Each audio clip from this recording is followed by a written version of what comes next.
Saludos especiales. Soy Isabel Cortés del Centro Cultural del Banco de la República en la ciudad de Pasto. Les damos la más cordial bienvenida a la programación de Colombia en una décima. La décima, una forma literaria que llegó a América durante la colonia, reúne a investigadores, escritores e intérpretes de diferentes regiones de Colombia en este evento coordinado por los Centros Culturales de Villavicencio, Montería, Buenaventura, Popayán, Pasto y la Unidad de Gestión de la Red Cultural de la Subgerencia Cultural del Banco de la República, y que se extenderá hasta el 17 de noviembre. Colombia en una décima presentará, mediante el diálogo de sus invitados, investigadores, decimeros, algunos de ellos repentistas, la riqueza cultural representada en esta disciplina con las variaciones de acuerdo a su región y la musicalidad que la acompaña en cada caso, invitando a la reflexión en torno de estos sonidos que crean lenguajes. Ustedes están invitados a ser parte activa de este espacio con sus apreciaciones, aportes y preguntas que pueden registrar desde este momento a través del chat. Sin más preámbulos, saludo y presento al señor Edgar Castro Tejero, jefe cultural de la sucursal en Villavicencio y quien en esta ocasión será el moderador. Bienvenido y tiene usted la palabra.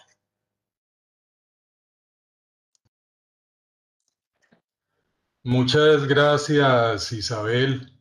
Buenas tardes.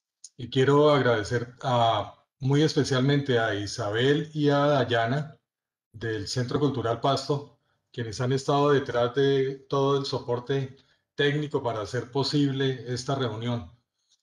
Y también agradecer a las otras sucursales y a la Subgerencia Cultural por este trabajo conjunto que evidencia que el trabajo en red enriquece la labor, la acción cultural.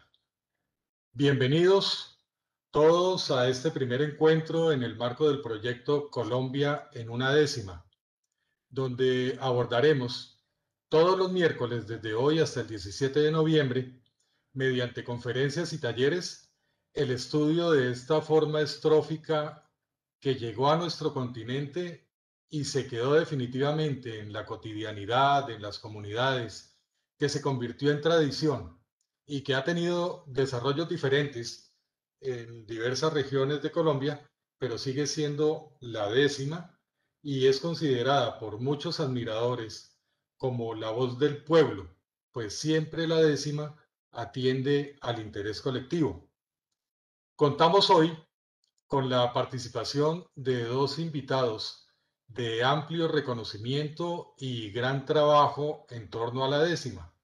Ellos son Alexis Díaz Pimienta, escritor, repentista, investigador y docente cubano. Reside en España.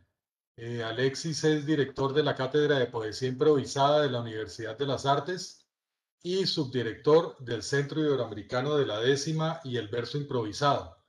Es además fundador y director de la Academia Oralitura. Bienvenido, maestro Alexis.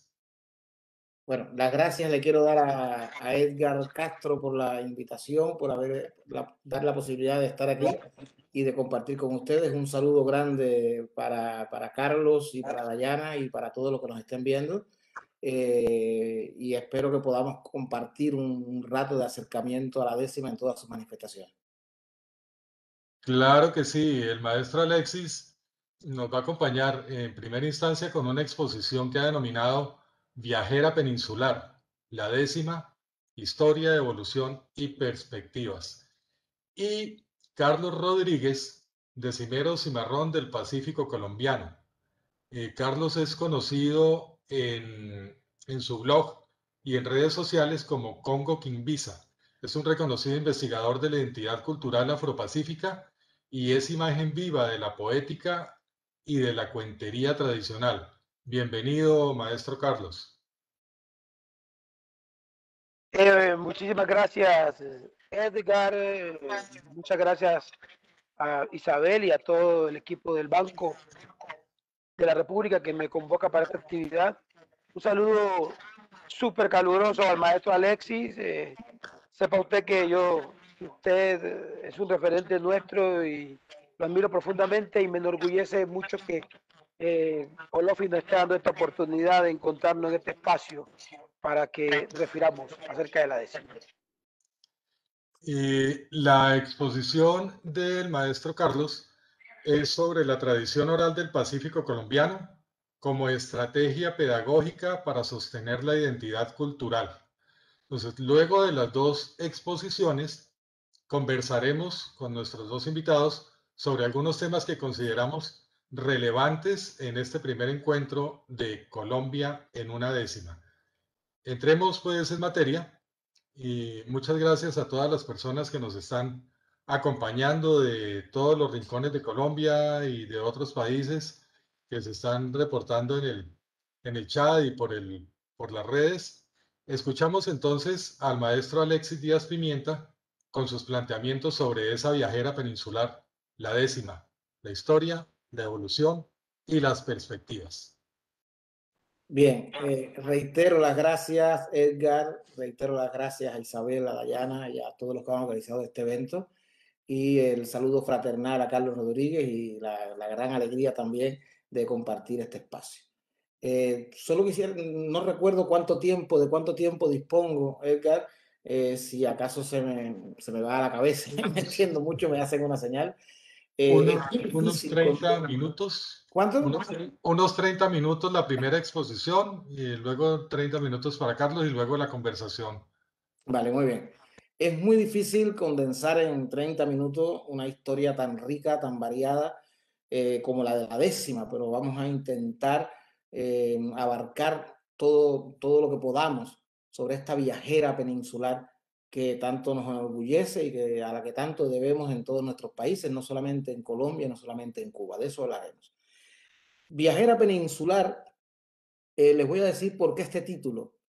El decimista y repentista más importante de Cuba en el siglo XX, Jesús Horta Ruiz, el indio Naborí, mi maestro personal, mi amigo personal, pero sobre todo el maestro de varias generaciones de decimistas y de repentistas cubanos, pues fue un poeta que llegó a ser Premio Nacional de Literatura, no como repentista, sino como escritor, Premio Nacional de Literatura, y que marcó un antes y un después en el cultivo de la décima improvisada en Cuba.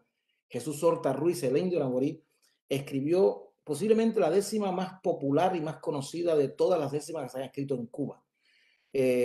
Un canto a la décima se llama, eran 4 décimas, pero la primera de ellas es la décima que por antonomasia representa a la décima improvisada, es la décima con la que todos los repentistas cubanos alguna vez hemos probado sonido, probado guitarras, hemos ensayado, la hemos utilizado para ensayar, por lo tanto se ha convertido en el molde descriptivo de la décima. Y esa décima es la que le da título a mi conferencia, a mi ponencia, a esta charla que comparto con ustedes. Parto de la décima del indio Naborí para que entendamos entonces esta metáfora de la viajera peninsular. Dice Naborí en su décima: viajera peninsular, ¿cómo te has aplatanado? ¿Qué sinsonte enamorado te dio cita en el palmar? Dejaste viña y pomar soñando caña y café, y tu alma española fue canción de arado y guataca cuando al vaivén de una hamaca te diste al cucarambé. Esta décima, la primera de las 4 décimas del canto a la décima del indio Naborí, representa en 10 versos la historia del viaje de la décima a Cuba. Viajera peninsular, porque es una estrofa que viene de la península ibérica, que viene de España. ¿Cómo te has aplatanado? Aplatanarse es un cubanismo que significa adaptarse, acostumbrarse a otra geografía, en este caso la geografía cubana. Viajera peninsular, ¿cómo te has aplatanado? ¿Qué sinsonte enamorado te dio cita en el palmar? El sinsonte es un ave canora, posiblemente el ave canora más famosa, más popular de Cuba, y sobre todo es el ave que ha pasado a simbolizar el canto de la décima en el lenguaje, en el argot de los improvisadores. ¿Qué sinsonte enamorado te dio cita en el palmar? El palmar como representación de la geografía, de la orografía, de la fauna y de la flora cubana, todos esos elementos que a partir del siglo XIX y de la cubanización de la poesía que comienza con la obra del poeta romántico Juan Cristóbal Nápoles Fajardo, el Cucalambé, que era su seudónimo, se convierte entonces la palma real, las palmeras, los palmares, se convierten en un símbolo de la cubanidad, de la cubanía. Viajera peninsular, ¿cómo te has aplatanado? ¿Qué sinsonte enamorado te dio cita en el palmar? qué pájaro nuestro, qué sinsonte cantor, qué poesía popular alada te dio cita en nuestra geografía, en nuestra fauna, en nuestra flora. Dejaste viña y pomar, dejaste dos elementos de la fauna española, ibérica. Dejaste viña, el viñedo, la uva, el vino y pomar, soñando caña y café, dos elementos de la fauna, de la geografía, de la flora cubana. Y tu alma española fue canción de arado y guataca. Aquí la palabra guataca también es muy simbólica porque es un cubanismo que tiene origen indígena de lenguas autóctonas. Guataca es el nombre que en Cuba se le da al asadón, esta herramienta, este utensilio con el que se labra la tierra, con el que se trabaja la tierra. Dejaste viña y pomar soñando caña y café, y tu alma española fue canción de arado y guataca. Cuando al vaivén de una hamaca, vuelve aquí otra palabra de origen indígena, hamaca, por lo tanto, la décima se va desespañolizando y se va cubanizando con todos estos elementos del léxico que remiten a la geografía, a la fauna, a la flora, a los elementos de la cultura popular cubana. Y el último verso que es muy significativo: te diste al cucalambé. Cuando al vaivén de una hamaca te diste al cucalambé. Esa viajera peninsular, la palabra viajera tampoco es inocente, la convierte en una mujer que al ritmo de la hamaca se da al cucalambé, se entrega al cucalambé, se enamora del mejor poeta popular cubano del siglo XIX, el antecedente directo de lo que fue el indio naborí en el siglo XX. En esta décima resumen, en esta décima que simboliza la evolución de la décima española hasta convertirse en décima cubana, he basado yo el título de esta conferencia porque me va a servir para que hagamos ese mismo viaje por el resto de América Latina y que veamos en apretados 30 minutos lo importante que ha sido y lo importante que es y lo importante que seguirá siendo el cultivo de la décima en todas sus vertientes, tanto la décima improvisada como la décima escrita, como la décima cantada en forma de canción, como la décima teatralizada, como la décima periodística. En cualquier ámbito, la décima ha tenido, tuvo y tendrá un gran espacio en nuestros pueblos. Hay que partir de algo que es muy importante, porque Edgar Castro en su presentación señaló, como todos señalamos, que la décima ha sido durante siglos la estrofa por antonomasia del gusto del pueblo, de la poesía popular. Pero esto no debe llevarnos a confusión. No debemos olvidar que la décima es una estrofa de origen culto. Que la décima se haya convertido en la estrofa popular es una de las cosas sorprendentes de esta historia, de esta evolución de la estrofa en nuestro continente, pero la décima es una estrofa de origen culto. Fueron los poetas más cultos de la España de su época, de la España del siglo de oro, los que convirtieron la antigua copla real, la antigua décima de doble quintilla, en esta estrofa tan perfecta, tan fractal, tan musical que hemos heredado y que mantenemos viva. La décima surge en la alquimia creativa en la que se movían todas las grandes plumas de los poetas cortesanos del siglo de oro. Digo cortesanos porque muchos de ellos eran poetas que tenían un gran acceso a las cortes españolas, eran respetados, eran mimados, eran aplaudidos. Estamos hablando no solamente de Espinel, al que le dedicaré unos minutos específicos, estamos hablando de Quevedo, estamos hablando de López, estamos hablando de Calderón, de Tirso de Molina, de Íñigo de Mendoza, de Sor Juana Inés de la Cruz en México. Estamos hablando de las mejores plumas de la poesía en lengua española de la época. Todos ellos aplauden, veneran, prácticamente, no exagero, veneran a Vicente Martínez Espinel. Cervantes, Lope, Calderón llamaban en sus escritos a Espinel maestro. Se referían a Espinel con una gran reverencia porque Espinel, Vicente Martínez Espinel, poeta de Ronda, poeta de Málaga, narrador, porque también fue autor de la vida y obra de Marcos de Obregón, una novela de caballería, pero sobre todo Espinel trasciende con esta estrofa que parte de la copla real, parte de la décima doble quintilla, parte de esa alquimia creativa en la que se movían las estrofas en esa época, y dado su oído musical, porque Espinel era músico, Espinel ha pasado con el paso del tiempo a jugar en la tercera división, digamos, o la cuarta o la quinta división de la poesía española, sin embargo ha seguido muy presente en los conservatorios de música, porque Spinel jugó un papel fundamental en la transformación de la vihuela, de la antigua vihuela en guitarra española, incorporándole una cuerda, que algunos teóricos y algunos estudiosos de su vida dicen que es un mito, pero de mitos también vive la literatura. Y es muy importante que tengamos esta dicotomía, o esta falsa dicotomía, en la biografía de Spinel como un soporte de su personalidad. Un hombre que tenía un oído musical muy desarrollado, porque era músico, se dio cuenta de que con este nuevo orden, con este A, B, B, A, C, C, D, D, C, que él afirmó, que él prácticamente legitimó en diversas rimas, la décima era una estrofa mucho más cantable, era una estrofa mucho más musical. ¿Por qué? Y en esto es muy importante. ¿En qué se diferencia la décima que escribe Spinel de las décimas pre-spinelianas e incluso del resto de las décimas post-spinelianas? Porque tampoco debemos engañarnos ni dejarnos llevar por la emoción histórica, porque la décima no llegó y plantó bandera en el gusto de la poesía española. La adquisición de la décima y el desarrollo y evolución de la décima fue muy paulatino, muy lentamente. Spinel no fue testigo del impacto que tuvo su estrofa. Spinel muere en 1624 y todavía la décima no era la estrofa por antonomasia de los poetas españoles, ni si, por supuesto menos latinoamericanos. La décima se fue incorporando poco a poco y gracias a Lope de Vega, no a Spinel, a las justas poéticas del siglo de oro. En la justa poética de Sevilla de 1602 es cuando por primera vez Lope propone que se incorpore la décima con esta nueva variante del maestro Spinel, y que por eso debe llamarse Spinela, que se incorpore la décima como una estrofa más para el concurso, que era un concurso público de las justas poéticas. Y luego en 1608 y en 1610 y en 1622, en Granada, en Toledo, en Valladolid, en distintas ciudades españolas, poco a poco la décima se va introduciendo en el gusto de los poetas cultos y a la vez se va introduciendo en el teatro. Lope de Vega la incorpora en sus magníficas obras, pero sobre todo Calderón de la Barca la incorpora y le da una gran importancia en La vida es sueño, que es una de las obras de teatro que más impacto tuvo en su época y que llegó a América Latina y se expandió por todo nuestro continente.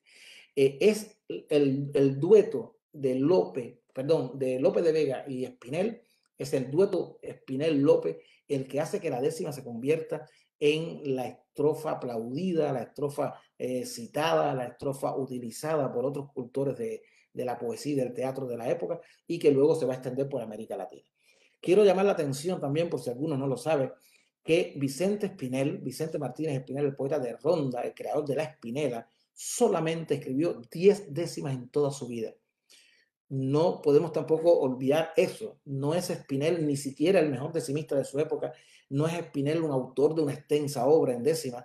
Spinel en diversas rimas, que es un libro de 1591, lo que hace es un paseo, una especie de panoplia estrófica por todas las formas estróficas que él conocía o que se usaban en la época.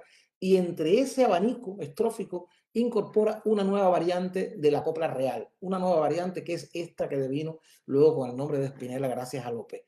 A, B, B, A, C, C, D, D, C, primero con cuarto y quinto, segundo con tercero, sexto, séptimo y décima, todos rimas consonantes y todos versos octosílabos.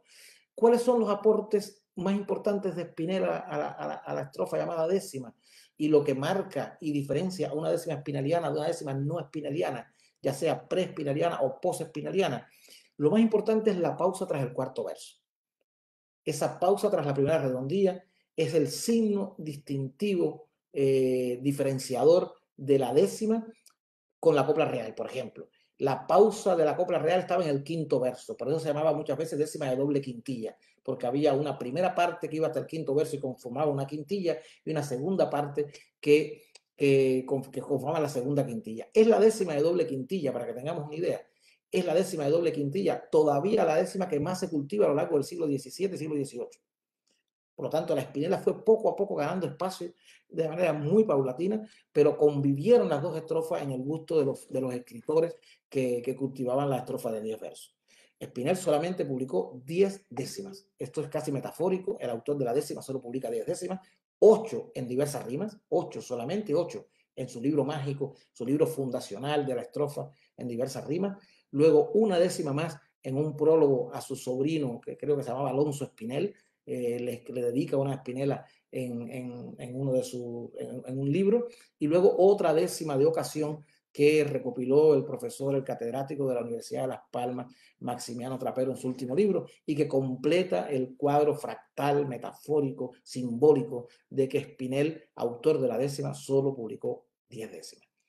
Entonces, la décima en el neoclasicismo, durante todo el siglo XVII, fue perdiendo el favor de los poetas cultos, de todos esos poetas cultos que se enamoraron de la poesía italiana y de la poesía francesa.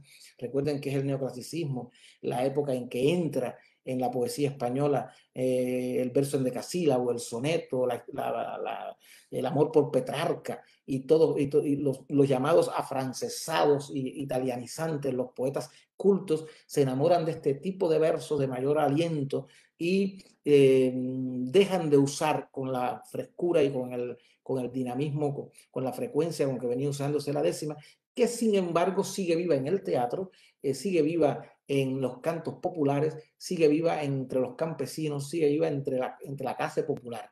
Y es esta clase popular la que hace las maletas y se viene a América Latina, se viene a todo nuestro continente, por una historia que ya todos conocemos. Y entonces la décima, esa viajera peninsular, viene en la mochila, viene en la maleta, viene en la memoria, viene en los cantos, en las tradiciones de los marineros, de los campesinos, de los albañiles, de los alarifes, de los herreros, de todos estos pobladores de la España diversa que montan en diferentes barcos y desembarcan en nuestros puertos y vienen a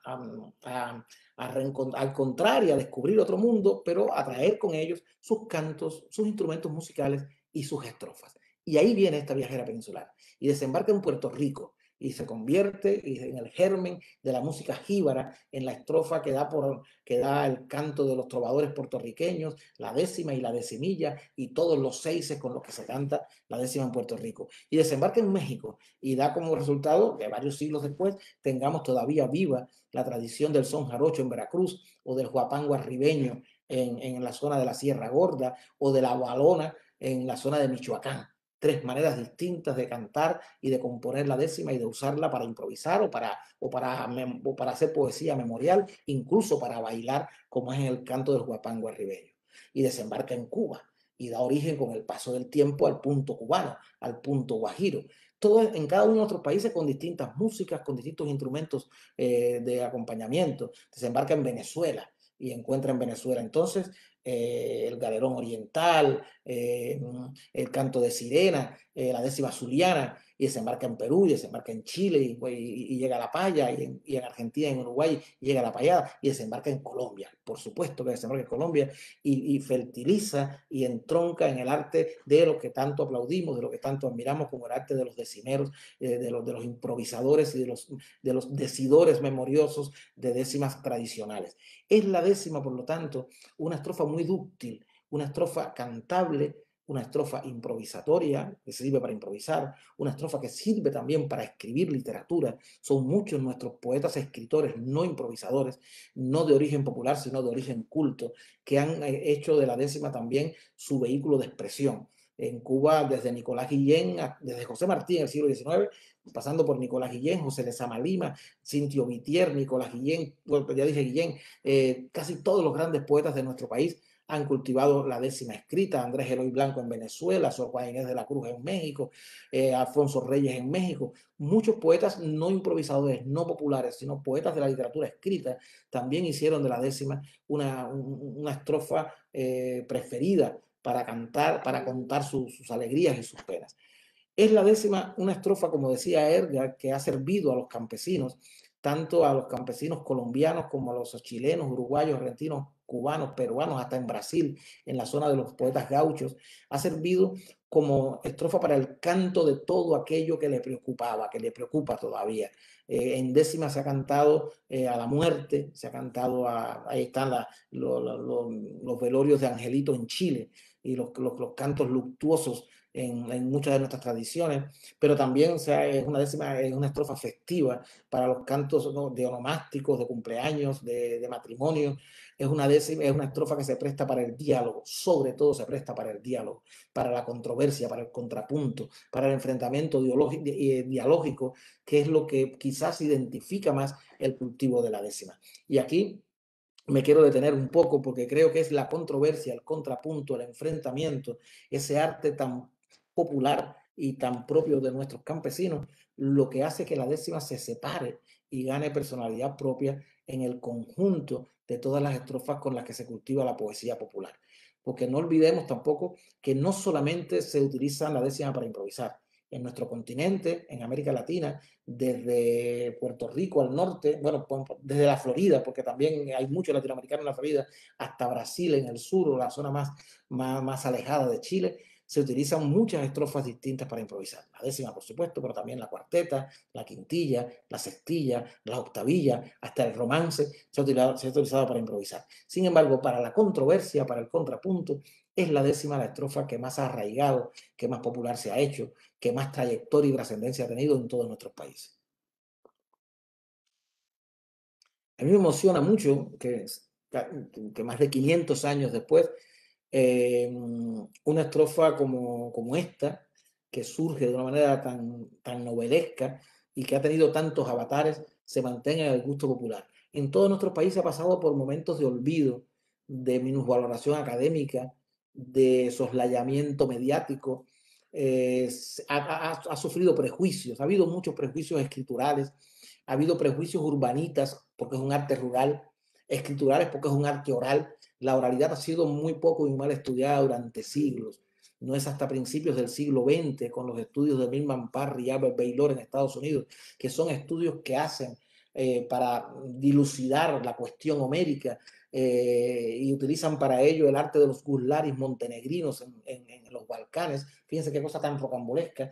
No es hasta los estudios milmanparrianos cuando comienza a abrirse una corriente de estudios de oralidad en general.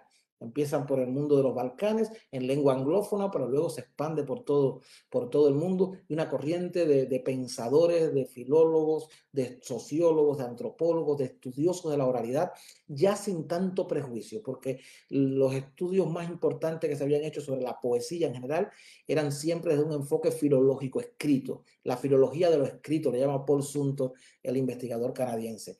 Y aquí hemos logrado, bueno, me incluyo, aunque yo soy una figura tardía, pero han logrado muchos maestros antecedentes de mis investigaciones, han logrado crear toda una corriente de investigadores de la oralidad, de oralistas, que han incluido la improvisación, aunque tardíamente también. No comienzan en serio los grandes estudios de la improvisación hasta finales del siglo XX, o sea, hasta ayer se puede decir. Han logrado estos investigadores crear ya un corpus bastante numeroso, variopinto e importantísimo para seguir investigando la oralidad. Pero la improvisación, la décima costeña, la décima guajira, la décima jíbara, la décima gaucha, el diálogo entre los improvisadores ha estado durante mucho tiempo silenciado desde el punto de vista académico. Ha habido un lamentable olvido, o al menos una mirada de soslayo. No quiero hacer una diatriba en contra de los filólogos que nos antecedieron. Voy a decir una verdad de perogrullo, pero es real. La improvisación ha sido poco estudiada en los siglos anteriores porque no existía corpus. ¿Y por qué no existía corpus? Porque no habían soportes tecnológicos para grabar. Por lo tanto, la improvisación es un arte efímero, es un arte volátil. Los improvisadores, los decimeros costeños, los guajiros, los jíbaros, los gauchos, durante el siglo XVIII, durante el siglo XIX, improvisaron miles de décimas. Pero ¿dónde están esas décimas? ¿Dónde está el corpus para poder estudiarla? Para poder hacer acercamientos filológicos que denoten su calidad o sus estructuras, o que denoten al menos desde el punto de vista semántico a qué se le cantaba, las temáticas, el lenguaje, el registro lingüístico. Nada de eso quedaba porque se las llevaba el viento, no había manera de grabar aquellas controversias entre los campesinos de Colombia o los gauchos brasileños, o los gauchos de Argentina, Uruguay y Chile, o los jíbaros puertorriqueños, o los guajiros cubanos, o los guapangueros mexicanos. Por lo tanto, llegamos al siglo XX, al momento de los estudios de la oralidad, sin corpus de poesía improvisada para analizar. Por lo tanto, esto es una pequeña defensa de por qué lo único que había eran referencias de viajeros franceses, de viajeros ingleses, de viajeros españoles, que venían a nuestro continente y se asombraban de encontrar a nuestros campesinos hablando en versos durante horas, bebiendo vino, bebiendo aguardiente, bebiendo ron y luego improvisando décimas, o diciendo de memoria fragmentos de obras clásicas y luego improvisando décimas. Esto, muchas referencias hay en libros de muchos viajeros, pero no había corpus, no había las décimas que improvisaban. Por lo tanto, salvando ese escollo técnico, el siglo XX ha sido el siglo de la tecnología, ha sido el siglo de las grabaciones, y por suerte existe ahora sí, hay mucha fonografía, hay mucho disco, hay muchas grabaciones que ahora en las finales del 20 y principios del 21, muchas grabaciones videográficas que permiten que exista un corpus de poesía improvisada que está pidiendo a gritos que lo estudiemos. Yo creo que ahí está la perspectiva de las que anuncié en el título de esta ponencia.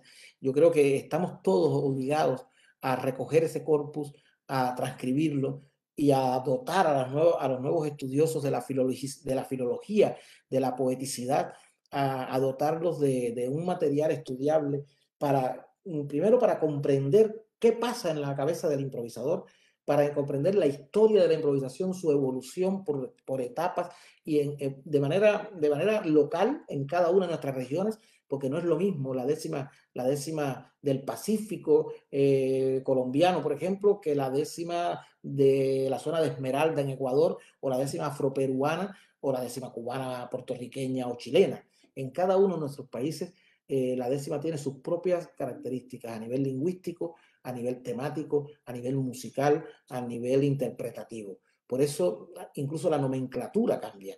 Le llamamos repentismo en Cuba y se le llama huapango en Veracruz, en la Sierra Gorda, y son jarocho en Veracruz, y galerón en la isla Margarita. Y se le llama payada en Chile y en Uruguay, se llama payada en Argentina y en Uruguay, y se llama paya en Chile, y canto de mejorana en Panamá. Y si nos vamos a España es el verseo de Canarias. O sea, por lo tanto, cambia la nomenclatura, cambia incluso el corpus, el cuerpo instrumental con el que se acompaña. Siempre o casi siempre, digamos que en el 98% de los casos, acompañamiento de instrumentos cordófonos, un abanico de instrumentos variopinto, hermoso, grande, va desde la guitarra española, que es la base, hasta el arpa, con el que se utiliza en el son jarocho, pasando por el tiple, por el timple, por el cuatro, por el tres, por el requinto, por la jarana, por el charango, por todos estos instrumentos de cuerda que también han tenido una evolución importantísima. Y en todo esto, no quiero dejar de destacar que la décima no solamente vive en la improvisación, vive, insisto, en la literatura escrita. Hay mucha literatura escrita en décimas en todos nuestros países, que no son décimas populares, son décimas escritas como literatura, como ejercicio creativo de intención literaria, pero la décima también ha estado viva en el teatro, al menos en Cuba desde el siglo XIX con la obra Don Fingido, el príncipe jardinero, Don Fingido Floridano. Ya hubo obras de teatro donde la décima fue protagonista, siguiendo por supuesto la huella de Calderón de la Barca. La décima ha estado presente y está presente en la cancionística, en el cancionero popular latinoamericano, desde Violeta Parra en Chile hasta las canciones de Silvio Rodríguez o de Pablo Milanés en la Nueva Trova, hasta los sones bailables de muchos de los grandes intérpretes que han hecho bailar al continente, desde Celia Cruz en Cuba hasta mucho del Gran Combo de Puerto Rico, y muchos de los grandes intérpretes de la música sonera han utilizado la décima como estrofa también para bailar.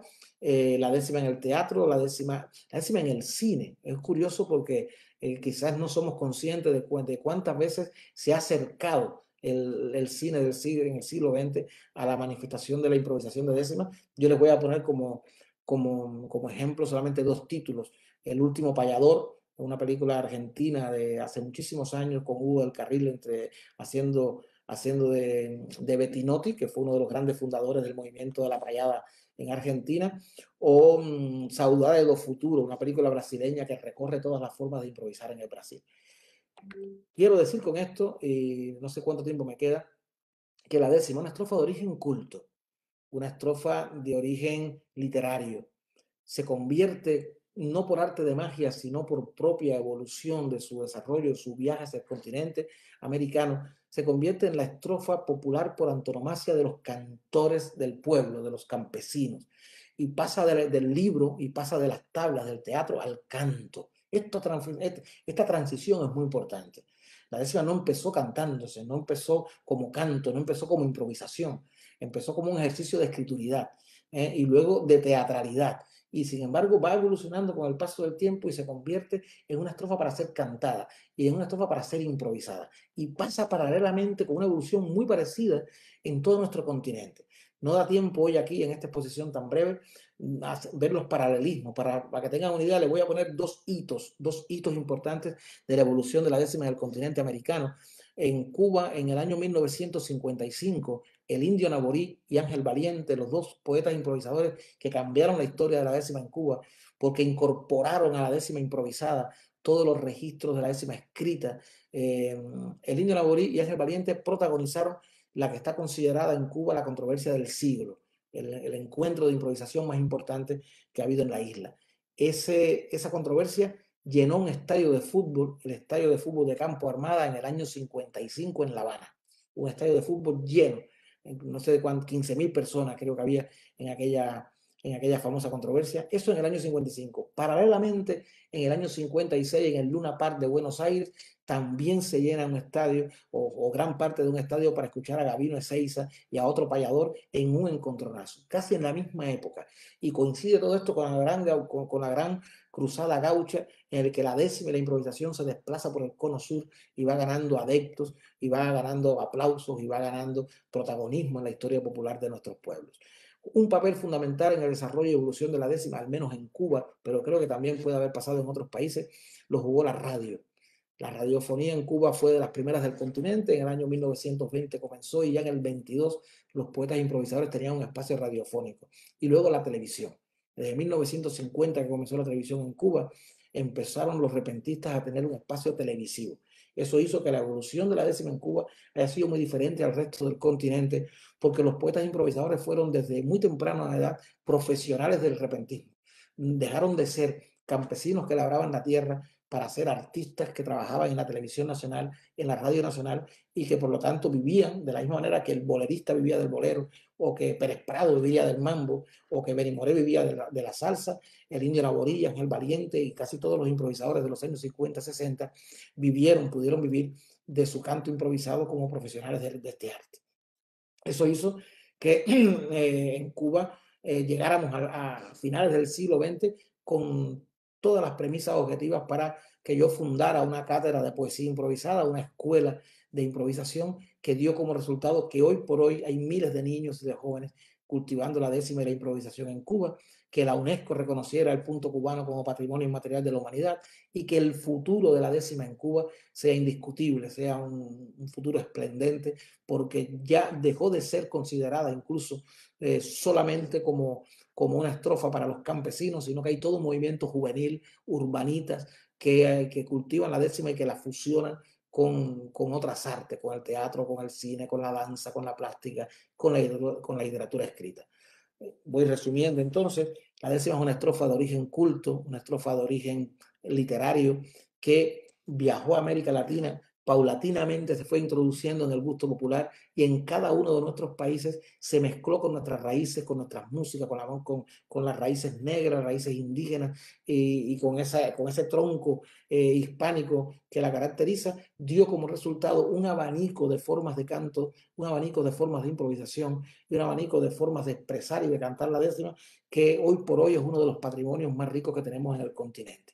Tanto en Colombia, en la décima costeña, en la décima del Pacífico, en el contrapunteo llanero, como en Brasil, en Chile, en Argentina, en Uruguay, en Perú, en Ecuador, en Cuba, en Puerto Rico, en México, en Venezuela, en todos nuestros países. La décima debe seguir siendo una viajera peninsular, pero ya esa viajera peninsular, aquella primera viajera que llegó y se entregó a los brazos del Cucalambé en el verso 10, al final de la décima, por eso es tan simbólica esa décima línea Naborí, ya podemos decir que esa viajera peninsular se aplatanó completamente en nuestro continente y ya en el siglo XXI se puede hablar con legitimidad absoluta de décima colombiana, de décima cubana, de décima puertorriqueña, de décima chilena, de décima mexicana, de décima brasileña, décimas que tienen no solamente un apellido geográfico, porque sería muy reduccionista, sino una esencia real de pertenencia a esta geografía, a este lado del continente.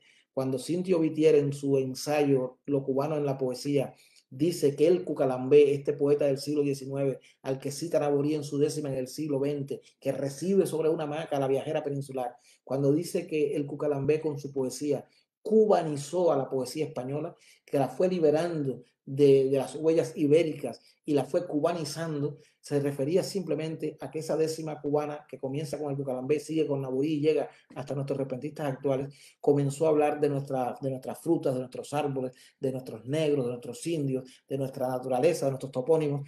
Eso mismo ha pasado en nuestro continente. Y cada uno de nosotros, cada uno de los cultores de la décima en América Latina, es un abanderado, es un embajador de esa evolución de la estrofa que tiene muchos siglos sobre sus espaldas y que yo espero, estoy convencido, soy un optimista patológico, de que tiene todavía lo mejor por venir. El futuro de la décima comienza ahora, precisamente, y lo mejor está por lograrse. Somos nosotros, los decimistas actuales, una generación de transición para que los niños y los jóvenes que están estudiando la décima y que están aprendiendo la décima en todo nuestro continente, sigan manteniendo esta estrofa como la estrofa más popular, pero también con la de mayor trascendencia de la historia de la lírica en el continente. No sé si me he pasado de tiempo, me lamentarán porque no tengo control de la hora. Gracias, maestro Alexis. Muy rica su reflexión. Por favor, maestro Carlos, podemos continuar con su exposición y luego entramos a conversar de otros temas sobre la décima. Muchas gracias, Edgar. Muchas gracias a todos. Nada, yo creo que estoy en concordancia en muchas cosas. Escuchaba atentamente al maestro Alexis sobre el génesis, los orígenes y el desenvolvimiento que ha tenido la décima en Hispanoamérica, dentro de toda esa ruta que ha planteado el maestro. Por supuesto que Colombia no fue indiferente a esa llegada, ¿no?, de la décima. Colombia recibió, como todos los países de América, esta influencia, y en el caso del Pacífico, la recibimos completica, ¿no? La condición que vivían los africanos, en condición de esclavizados acá, generó pues que tuvieran que imponerle de parte de los esclavistas su idioma, su religión, sus costumbres, y por supuesto que la literatura no fue ajena a este fenómeno de imposición. Los relatos que los viejos nuestros plantean es que la décima llegó acá y llegó de forma cantada, como originalmente dio su origen, ¿no?, con el señor Vicente Espinel. Resulta que es plenamente de acuerdo con el maestro Alexis cuando menciona que todo esto que tuvo un origen culto, de un momento a otro se convirtió en un instrumento, en una herramienta de uso eminentemente popular. Cuando el señor Colón llegó acá con este poco de gente que aparecieron en América, la mayoría de estos que no eran nobles, que no eran eruditos, no eran académicos, que eran, sabemos, personas digamos, que habían presos, que había presidiarios, que habían violadores, que habían de toda esta gente que los embarcaron en una aventura, justamente como nuestra viajera peninsular que propone el maestro Díaz. Cuando cruzan el continente, estos que no eran cultos, la mayoría eran decimeros, dicen nuestros viejos. Y estos le impusieron al negro que estaba en condición de esclavo, le impusieron la décima, y que era inicialmente cantada. Pero el negro dijo, el negro que estaba desarraigado ya de su cultura, porque nosotros hemos venido insistiendo desde una conceptualización que estamos intentando darle también a nuestra décima, que el negro seguramente traía desde África sus propios signos lingüísticos, traía sus propias estructuras poéticas, inclusive recordemos que se habla de las jarchas como uno de los antecedentes de la misma décima, ¿no? Entonces, y ellos tiene por supuesto una gran corriente africana. Entonces, cuando el negro en esta condición asume la décima, pero impuesta, agarra y dice, no, como esta es cantada, yo no la voy a cantar, la voy a narrar. Ahí marca una diferencia. Pero además de eso, dicen nuestros viejos que le incluye un elemento adicional que es la glosa. E inclusive plantean la glosa como una especie de marca, como una especie de sello que el hombre y las mujeres del Pacífico le impone a la décima cantada para convertirla en su herramienta cotidiana para referir los acontecimientos más importantes de su cotidianidad. Nosotros venimos insistiendo, repito, en esta conceptualización que queremos darle también a nuestra décima, el nombre de décima cimarrona, en alusión a ese génesis que planteó la rebeldía del africano en pos de su libertad. Porque la mayoría, así como la décima fue una viajera peninsular que cruzó todos estos mares para llegar acá e instalarse en América, cuando el esclavizado en pos de la libertad corría hacia los palenques, se convertía en cimarrón, era la décima su principal acompañante. ¿Para qué? Para poder contar la cotidianidad, para poder instaurar rutas de escape, para poder fijar estrategias de resistencia y de defensa. Toda esa gran historia que se plantea es lo que da el nombre y le da el génesis a la décima que hacemos en el Pacífico, que es décima cimarrona. Y décima cimarrona porque nosotros también queremos, y lo decimos con todo respeto a la gran corriente que Espinel dejó y que magníficamente todos nuestros hermanos y hermanas sostienen en el mundo bajo la estructura que planteaba el maestro Díaz Pimienta, A, B, B, A, C, C, D, C.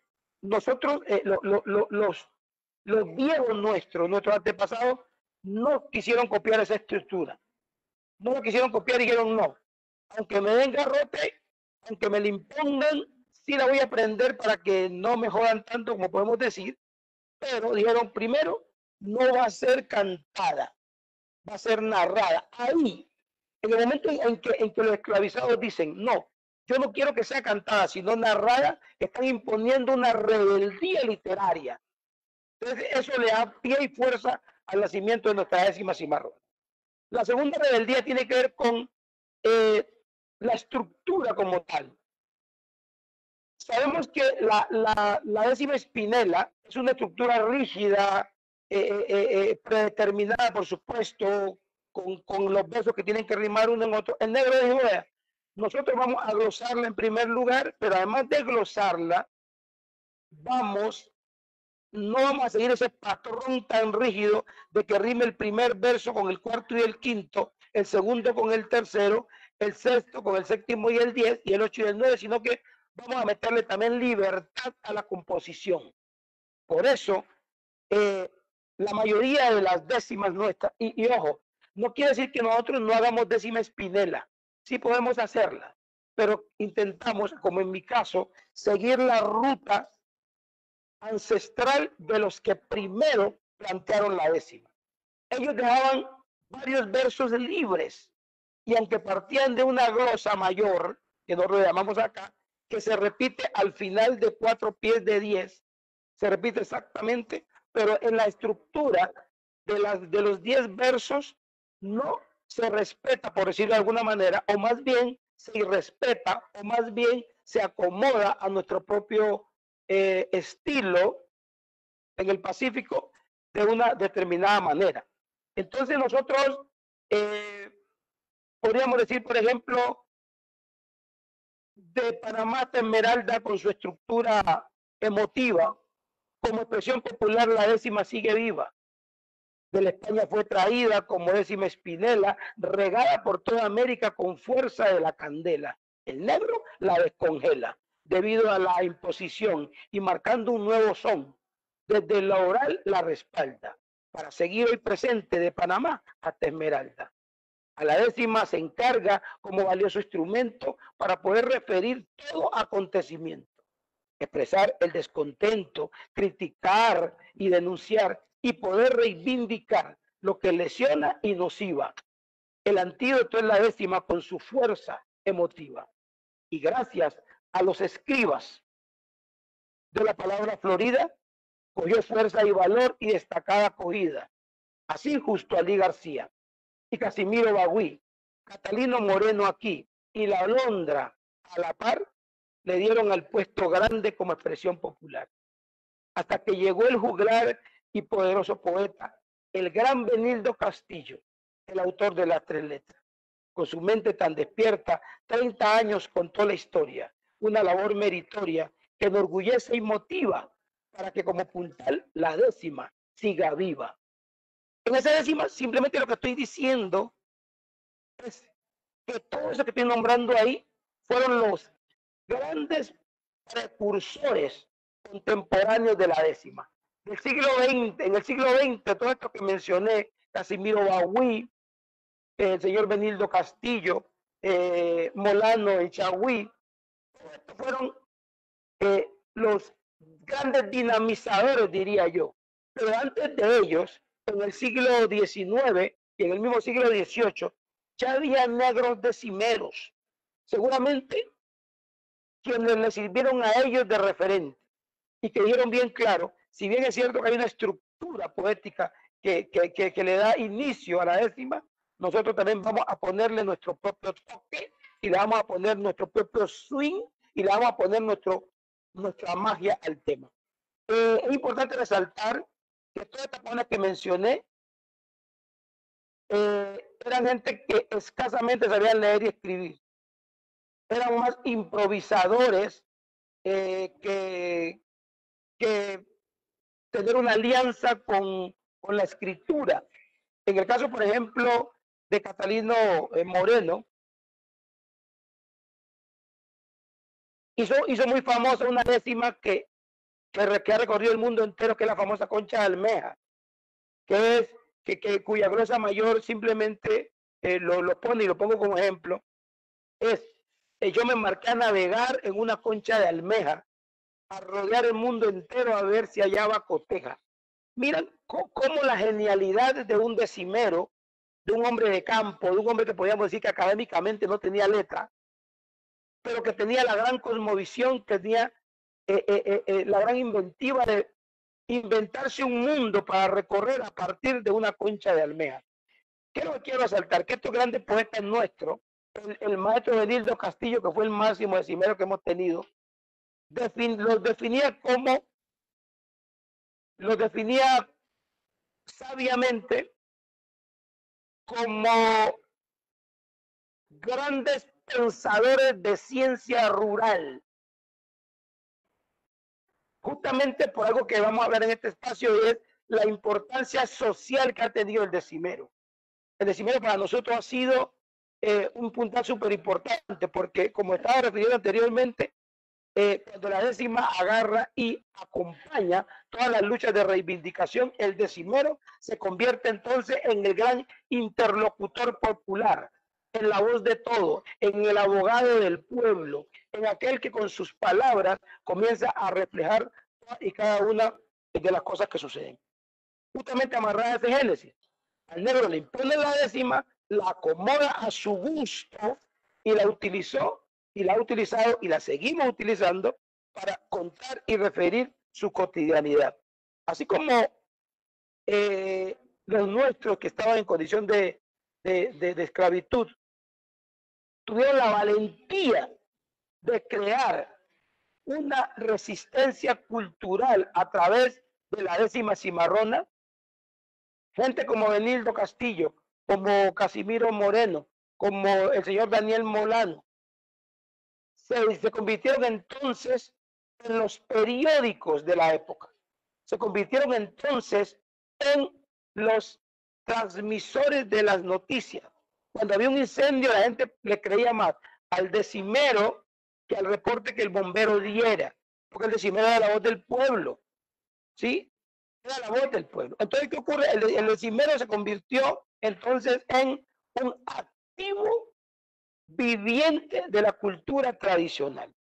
Por supuesto, de la mano de un factor que estamos dejando por fuera, y es el papel que han cumplido las mujeres en nuestro territorio.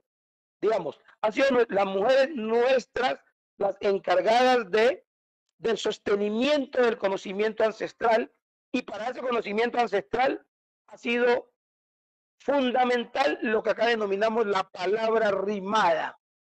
La palabra rimada es todo aquella cosa que lleva una rima, llámese un verso, llámese una copla, llámese un verso sencillo, que por supuesto son como la raíz, pues, de alguna manera bueno, de alguna manera no, son una raíz para poder crear una 10ª estructurada, bien sea espinela o bien sea cimarrona. Entonces, estas mujeres nuestras y estos decimeros nuestros han aprovechado la 10ª para convertirla en el principal instrumento para poder sostener la identidad cultural. Por ejemplo, cuando la gente desde la casa comienzan a involucrarlo a través de la palabra en el sostenimiento de los valores. Y le pongo un ejemplo para mí. En la primera vez que yo mentí, mi mamá me llamó y me dijo, venga, al amigo y al amante la verdad va por delante. Entonces, eso, a partir de un verso que se crea o de una 10ª que se compone para recrear una situación, se pueden suscitar una serie de enseñanzas que comienzan a perfilar al ser humano sobre las buenas prácticas, sobre el compañerismo, sobre el valor de la amistad, la importancia de cooperar. Me parece que la 10ª, la palabra rimada, el verso, se han convertido entonces en ese elemento clave para el sostenimiento de esa identidad cultural. Yo digo que desafortunadamente, y ojo con esto que voy a decir, porque yo creo que desafortunadamente la 10ª en el Pacífico hoy sufre uno de sus peores momentos. Y yo creo que sufre uno de sus peores momentos porque desafortunadamente a la tradición oral, a la 10ª, le ha hecho mucho daño la academia. Yo celebro hoy que las universidades de Colombia están dándole un reconocimiento a la tradición oral como un activo importante de la humanidad. Ahora están metiendo la oralidad a las aulas de clase gracias a que, oye, todo este mundo está dando vuelta y estamos retornando a las raíces. Pero en el caso de Tumaco, que es mi región, que soy del Pacífico Sur colombiano, y frontera con Ecuador, que viene siendo el norte ecuatoriano, Esmeralda, toda esta zona del Muine y demás, yo creo que nos ha hecho mucho daño la academia, porque erróneamente se ha pensado que la tradición oral, la tradición popular, no puede ir de la mano con los títulos académicos. Entonces resulta que el decimero tiene que ser un ignorante, el decimero tiene que ser alguien que sea del campo y que no conoce ni de la A hasta la U, sino que la 10ª es de uso de la gente que no tiene más nada que hacer. Cuando la décima históricamente le ha dado un papel representativo al decimero como vocero comunitario, como sostenedor de la historia y perpetuador de la memoria. Y eso no es cualquier cosa. Entonces, ahora, cuando los grandes etnólogos, los investigadores de la palabra, quieren colgar en su pared un título que diga que son magíster en no sé qué cuántas cosas, es cuando acuden a la fuente, que somos los portadores de la palabra, y comienzan a darnos algún reconocimiento a lo que hacemos. Entonces lo digo porque toda esta postura lesiona, mina esa posibilidad de seguirle dando la importancia y el estatus que se merece la décima como sostenedora de esa memoria y de esa historia. Entonces, digamos, si mi mamá todos los días me regañaba con un verso y logró que incubara en mi cabeza la posibilidad de ponerle una rima a todo, quiere decir que mi mamá no estaba equivocada. Y hoy, cuando yo estoy, por ejemplo, en redes sociales, resaltando el día a día de lo que pasa y que llevo 20 años de mi vida todos los días haciendo una décima para que pasado mañana mis nietos se recuerden, por ejemplo, que un 4 de agosto de hace 20 años ocurrió tal cosa con pelos y señales. Yo pensaría que eso solamente ya me está legitimando que el trabajo que yo, como Carlos Rodríguez el Diablo, o como Congo Quimbiza, o el señor Benildo, o Catalino Moreno, o todos los que nos antecedieron, cumplieron una labor importante en beneficio del sostenimiento de la identidad cultural. Pero también es verdad que gente como don Benildo y toda esta gente que no tenían tanta afinidad con la letra, pero sí eran maestros de la palabra, ellos hicieron su aporte. Hicieron un aporte importante para el sostenimiento de todas estas tradiciones orales. Bueno, entonces aquí viene el punto. Hoy nosotros también tenemos que poner su granito de arena. Insisto en que esto es como si fuera una carrera de relevos en el atletismo. Alguien lleva la posta y en un momento de la historia se le entrega a otra. A mí ya me la entregaron. Y como me la han entregado en los últimos 25 años, yo he sido esa imagen viva. Hoy yo ya estoy entregando esa posta a otros, como Telmo Angulo, el decimero menor que se hace llamar, que por supuesto tiene todas las cualidades y tiene todo el fundamento, como decía don Benildo, para que él continúe con esto y poder demostrar que no ha sido en vano este viaje que ha tenido la décima a través de la historia, todo este esfuerzo que los viejos han hecho por conservar la palabra y conservar la memoria, ¿ya? Porque ha habido un aporte significativo a lo que ha venido ocurriendo en toda y cada uno de los momentos y en las etapas de nuestra historia, ¿no?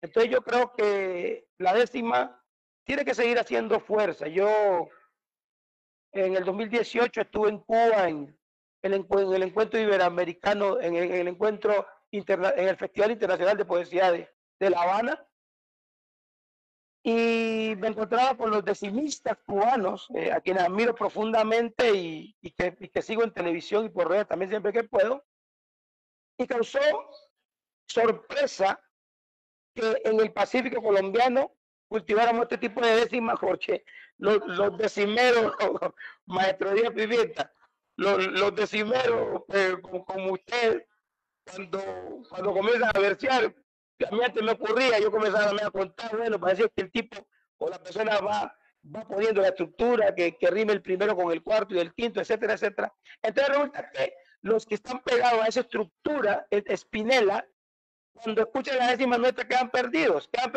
digamos, con el sentido que inclusive se podría llegar a pensar que la décima nuestra está, no sé si decir corrompiendo, o está tirando al traste, digamos, la forma tradicional de la décima. Eso ha sido un gran temor y respetuosamente se lo pongo en esta conversación, porque ha sido un gran temor que hemos tenido acá. En el fondo, a nosotros no nos interesa, digamos, mucho sostener la espinela como estructura, sino más bien darle fuerza y darle impulso a la décima que hacemos acá, ¿no? En este momento de la historia, sabemos que los decimeros nuestros se han dedicado, óigame bien, han sido pensadores de ciencia rural, como decía don Benildo, han sido filósofos populares, aunque no han sabido ni escribir ni leer su nombre, pero han sido unos grandes pensadores. Y lo voy a poner en este ejemplo. Por allá hubo en los años 60, un alcalde nuestro, 60, 70, no recuerdo, un alcalde nuestro que se atrevió a vender el manglar. Oye, pero ¿cómo va a vender manglar si el manglar es un activo colectivo? Y lo vendió. Y en el momento que lo vendió, salió el decimero, don Benildo, y solamente voy a contar la primera glosa, pero se convirtió su décima en el clamor popular y la punta de lanza para las reclamaciones sociales frente a ese tema. El tipo se la tiró sencillamente con su repentismo y dijo, y yo que soy ignorante me someto a preguntar por qué razón y motivo es que han vendido el manglar. Mira, ese solo verso inicial de la glosa se convirtió en un caballito de batalla para poder hacer entender a la gente que cómo iban a vender el manglar. Entonces, el decimero, desde su crítica social, desde su pensamiento crítico, desde ese permanente análisis que hace de la realidad que lo aquea y lo acompaña, para convertirlo en una posibilidad de reivindicar el derecho que está perdiendo, me parece que en el Pacífico lo ha convertido en un personaje no solamente de uso público, sino de mucha importancia social. Entonces yo sigo insistiendo que gratamente estos espacios, y agradezco al Banco de la República, estos espacios mandan un mensaje contundente y claro, y el maestro Pimienta lo decía, 500 años después, 600 años después, la décima sigue viva. Llámese Espinela, fiel a su dinamizador. Está la décima Espinela, la décima cimarrona que desde este rincón del mundo le sigue diciendo al mundo, acá tenemos inconvenientes, acá tenemos una expresión popular y cultural con la cual nosotros seguimos defendiendo permanentemente todo lo que hacemos. Entonces, por tanto, nosotros necesitamos seguirle dando ese impulso que realmente se merece. Yo creo que desde la perspectiva solamente de la décima, que no haya pensamiento crítico, solamente que no hayan cosas, la décima no va a seguir viva. A mí en el 2003 me tocó salir desplazado de Tumaco por esta absurda violencia que nos aqueja. Yo no me quería ir de Tumaco, porque yo decía, si salgo de mi tierra, ¿yo qué voy a hacer si yo lo único que sé hacer es décima? Y lo único que me produce las historias, los argumentos, los motivos para hacer una décima es Tumaco y el Pacífico colombiano. Y alguien muy sabio me dijo, usted puede ir para cualquier parte del mundo y para donde se vaya, cuando usted viaje a la décima. Por eso estoy de acuerdo con la décima, que es una viajera peninsular. Y desde ese entonces yo vengo contando todos los días una décima. Y quiero cerrar esta parte para referirle por qué es importante a nosotros sostenerla, porque el decimero es el periodista, es el cronista, es el noticiero permanente de todo lo que ocurre. Ahora mismo, por ejemplo, en mi tierra anda un bochinche. anda un bochinche que están vendiendo carne de búfalo. Y si andan vendiendo carne de búfalo, yo lo escucho por ahí cuando voy en la guagua, cuando voy en el bus, cuando voy en la mototaxi, cuando estoy por ahí conversando con alguien. Yo lo tengo que transformar en un hecho que quede como constancia histórica que eso está ocurriendo. Por supuesto que esto lleva la genialidad del decimero, lleva el argumento del decimero, lleva los sentidos que le quiera poner. Y digamos que dentro de ese día a día que yo escribo, voy a contar esto que se llama carne de búfalo acá. Dicen que están vendiendo carne de búfalo acá. Y han salido los reclamos en tremenda cantidad. La noticia corre ya como bochinche en Cucho. Y no es cosa poquitica. El bochinche corre mucho. Que de ese animalucho, mejor dicho, animalote, aquí en Tumaco, en trote, di que lo están trayendo.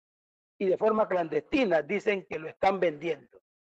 El ruido lo están poniendo por muchísimos canales, por radio, televisión y por las redes sociales. Se han hecho ya virales las noticias divulgadas, mucha gente preocupada y otros lo mismo les da que estén o no vendiendo carne de búfalo acá. Otros dicen que es maldad y también muy indecente, que como carne de res se lo vendan a la gente. Por eso están pendientes de revisar eso bien, no vaya y sea que estén comiendo búfalo a tramos. Por toda esta situación han salido los reclamos, pero a muchos escuchamos que la cosa no es tan grave, pues dicen que esta carne bastante sabrosa sabe, dándole bastante alabe, dicen que es nutritiva en medio de esta diatriba, sea mentira o sea verdad. La carne dice que pasea en tremenda cantidad. Sea mentira o sea verdad, el decimero tiene que contar eso, referirlo y que quede como una constancia histórica y como una posibilidad de contar con una memoria para todo el mundo. En esta primera parte quiero dejar ahí. Muchísimas gracias.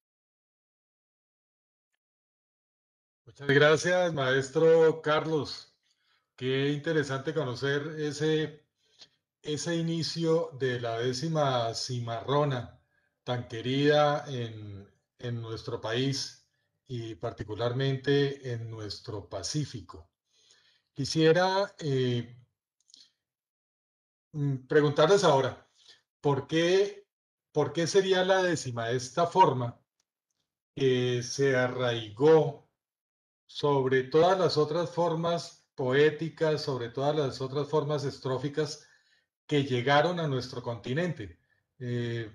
Después del siglo de oro español ya teníamos la lira, la estancia, la canción, el soneto, que es de lo más sonado, pero no tanto ni tan arraigado como la 10ª. ¿Por qué creen ustedes, maestros, que se dio este arraigo con esta forma particular?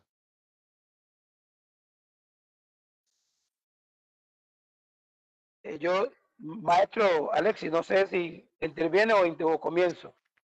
Es que lo tenía silenciado. Te escucho, Carlos, te escucho.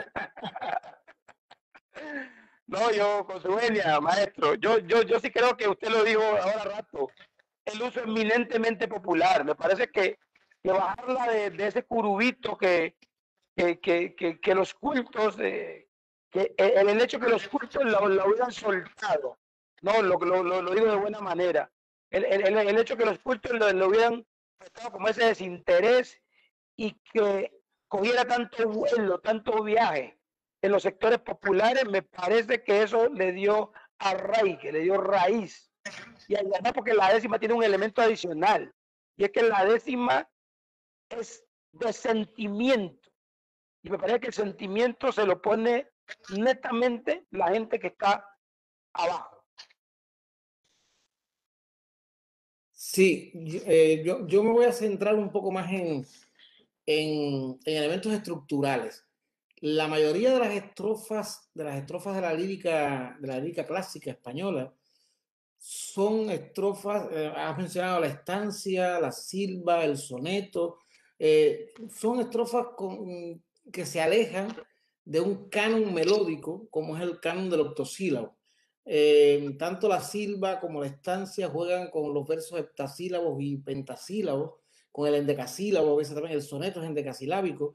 Estos ritmos, los ritmos de prosodia impar, de 5, 7, 11 sílabas, no se avienen tan cómodamente al oído y al fraseo de los hablantes hispanos, de los hablantes hispanoamericanos, de los hablantes de lengua española, como el octosílabo. O sea, yo creo que uno de los aspectos fundamentales de la décima, para que la décima se haya convertido en la estrofa popular por antonomasia, haya sobrevivido con el paso de los años, con el paso de los siglos, es su estructura octosilábica, por una parte. Pero bueno, hay otras estrofas octosilábicas que no han tenido la misma suerte, porque la octavilla octosilábica, la quintilla, la sextilla, la cuarteta, son octosilábicas. A la décima se le suma, además de esa estructura octosilábica que es la esencia, la unidad fónica de la lengua española, según Navarro Tomás, se le suma esa estructura binaria que refrendó Spinel. La décima, aunque tenga 10 versos octosílabos, Edgar y Carlos y todos los que nos están oyendo, aunque los libros, la tradición, la perspectiva literaria nos dice que la décima tiene 10 versos octosílabos y en el papel vemos 10 versos octosílabos, en realidad la décima oral, la décima improvisada, está conformada por bloques binarios, o sea, por bloques de 2 versos, A más B, A más B, A más C, C más D, D más C. O sea, 5 bloques binarios. Esta estructura binaria de pensamiento se aviene muy bien con las estructuras musicales de nuestro continente.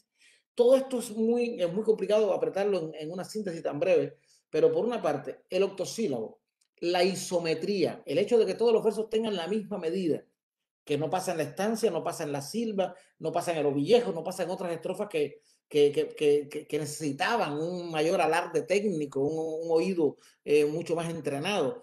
La décima, todos los versos tienen la misma medida, como en el romance, como en la cuarteta. La estructura binaria que hace que en realidad el improvisador, el decimero, aunque haga pausas musicales cada 8 sílabas, su unidad de pensamiento abarca 16 sílabas, es un hexadecasílabo. O sea, es A más B, viajera peninsular, ¿cómo te has aplatanado? Incluso en las décimas que ha dicho Carlos, todas las décimas que ha dicho Carlos, tienen una estructura binaria perfecta. Todas son 2 versos, 2 versos, 2 versos, 2 versos, 2 versos. Esta estructura binaria hace que la décima sea muy cantable, muy rítmica, muy cómoda al oído. Decía, por otra parte, Carolina Ponseti de Cárdenas fue una estudiosa ensayista cubana de principios del siglo XX que hizo el primer gran romancero de Cuba. Después se han hecho varios, pero el primer gran romancero de Cuba es el romancero de Carolina Ponseti de Cárdenas, se llama El romance en Cuba y es de 1913. En el prólogo, en la introducción, ella aventura una hipótesis de por qué la décima sustituye al romance, porque en Cuba se intentó incluso en el siglo XIX hacer un romancero cubano y se estrelló contra el gusto popular. O sea, el romancero cubano no pasó de una voluntad estética de 4 o 5 poetas ciboneístas, criollos, que lograron hacer Domingo del Monte, Poveda, Sequeira, y lograron hacer algunos romances, pero el romance en Cuba no arraigó tanto como la décima.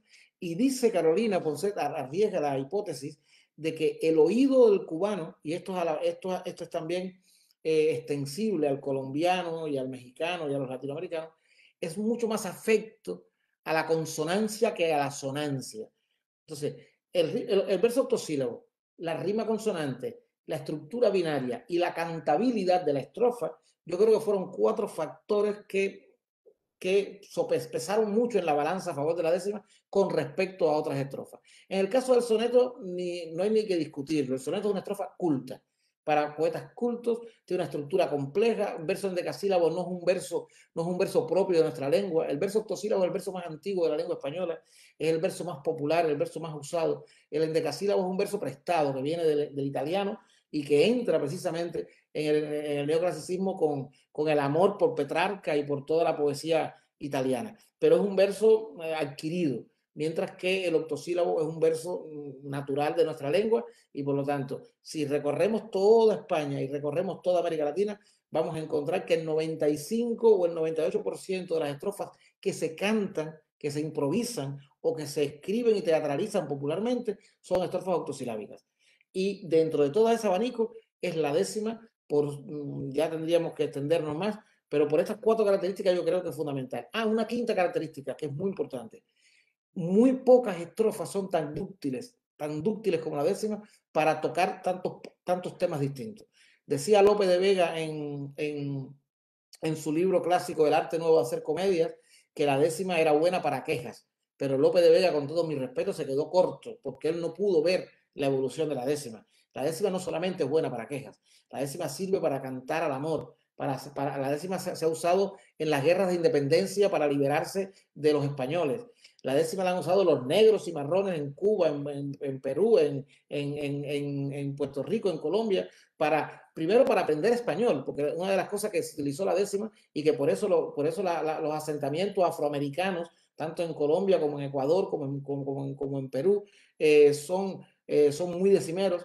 La décima se utilizó primero a través de la iglesia para catequizar a los indios, para contar la historia bíblica y por lo tanto para evangelizar de cierta manera y también a través del teatro. El teatro popular, el teatro en verso, fue un canal directo para introducir la décima y para castellanizar a los esclavos africanos que les impusieron una lengua. Y por lo tanto, por eso es que tanto en los asentamientos afroperuanos como afrocolombianos, como afroecuatorianos, allí donde había mucho esclavo, que luego terminó siendo mucho cimarrón, la décima se usó como vehículo de castellanización. Y entonces la décima se presta para todo.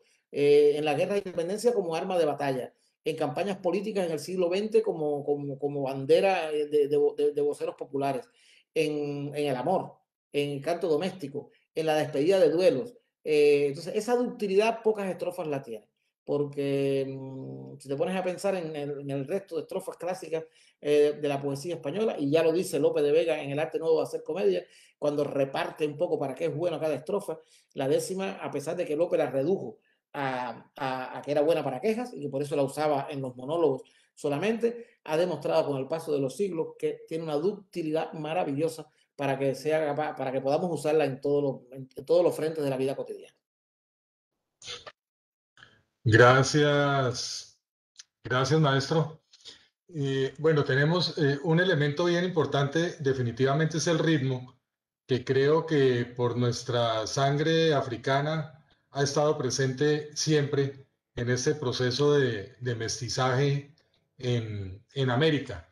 Y hemos visto también, según lo que han conversado ustedes, que ha habido personajes muy importantes, algunos personajes importantes en las letras y otros personajes importantes socialmente, como el caso de Guillén y José Martí y Juan Cristóbal Nápoles, el Cucalambé en Cuba, y como el caso de don Benildo Castillo en el Pacífico colombiano, que han girado alrededor de la décima en su producción, y eso también ha alimentado ese amor popular por la décima. Y estoy seguro que ahora y de aquí en más, 2 referentes importantes para la décima son también Alexis Díaz Pimienta y Carlos Rodríguez el Diablo para nuestros decimeros cimarrones. Estoy seguro que son ya y serán referentes por largo tiempo. Bueno, otro punto que quería que comentáramos, el profesor Maximiano Trapero de la Universidad de Las Palmas dice que la décima fue más allá de la literatura y se convirtió en un fenómeno, en un complejo cultural. Con respecto a esto, ¿cómo ven ustedes la percepción social y cultural de la décima? Primero, en la comunidad donde se origina y también esa percepción social en un contexto más amplio, como de nación. ¿Cómo se percibe la décima en Cuba y en Colombia, maestros? La décima y el decimero. ¿Comienzo yo? Adelante. En Cuba, como dije en mi exposición, en Cuba ha tenido una historia muy particular con respecto a la décima. La décima ha tenido varias etapas a través de la historia de la isla, del país, y en cada una de estas etapas ha jugado un papel distinto. En el siglo XIX, a mí me emocionó mucho cuando descubrí que la mayoría de los grandes generales de la guerra de independencia, los grandes próceres de nuestra independencia, en plena guerra tenían a sus repentistas que entre batalla y batalla alegraban a la tropa y animaban a la tropa y hacían que olvidaran el fragor de la batalla, ¿no? Por tanto, jugó un papel catalizador, pero a la vez un papel casi de terapia social en los campamentos guerreros. Y estoy hablando de José Maceo, estoy hablando de Quintín Bandera, estoy hablando de grandes nombres de la gesta patriótica libertadora de Cuba. Luego en el siglo XX en cada etapa la décima jugó un papel social distinto. La radio, la televisión le dieron al decimero, al decimista, le dieron una prestancia, un boato, un predicamento social, un nombre, un salario, un prestigio, pero también la décima sirvió para las luchas sociales.